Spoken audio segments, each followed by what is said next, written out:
In today's video, I'm going to teach you how to change the currency symbol and format in Odoo.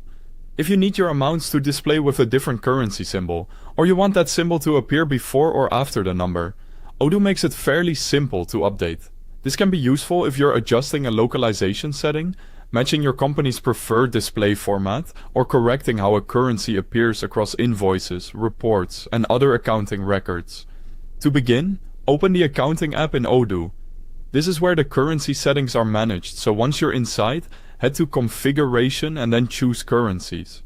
This section contains the list of currencies available in your database. From there, select the currency you want to change. Make sure you open the exact currency record you intend to edit, since the changes you make here will affect how amounts are displayed for that specific currency.